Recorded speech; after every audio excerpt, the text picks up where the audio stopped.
পশ্চিমবঙ্গে আপনারা জানেন যে কিছু কিছু জায়গায় তৃণমূল কংগ্রেস আমলে পাগলামি একটা চূড়ান্ত জায়গায় পৌঁছেছিল, যেখানে দেখা যেত দুর্গাপুজো মণ্ডপ তার আনাচে কানাচে মমতা বন্দ্যোপাধ্যায় ছবি, ব্যানার, মমতা বন্দ্যোপাধ্যায়ের আদলে মূর্তি বা মমতা বন্দ্যোপাধ্যায়ের আলাদা করে মূর্তি তৈরি করে রাখা হয়েছে, এসব দেখতে পাওয়া যেত।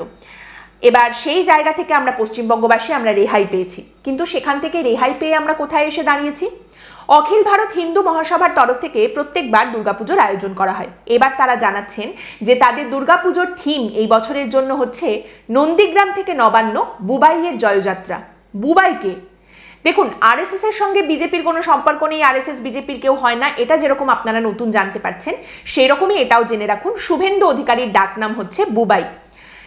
অখিল ভারত হিন্দু মহাসভার যিনি রাজ্য সভাপতি এবং তারই সঙ্গে এই পুজোর উদ্যোক্তা চন্দ্রচূড় গোস্বামী, তিনি বলছেন, দেখুন আমাদের এবারে দুর্গাপুজোর মূল থিম হচ্ছে নন্দীগ্রাম থেকে নবান্ন, বুবাইয়ের জয়যাত্রা। আমাদের সকলের প্রিয় মুখ্যমন্ত্রী, জানেন আপনারা, তার ডাক নাম হচ্ছে বুবাই।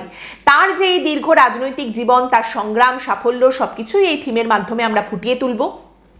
তাকে অর্থাৎ শুভেন্দু অধিকারীর ছবি, ফ্লেক্স, ব্যানার এই সমস্ত কিছু থাকবেই।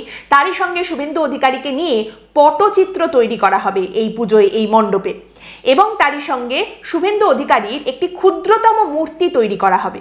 মুগ ডাল বা অন্য কিছুর ওপরে এই মূর্তি তৈরি হবে। অখিল ভারত হিন্দু মহাসভার তরফ থেকে এই পুজোর আয়োজন করা হয়েছে।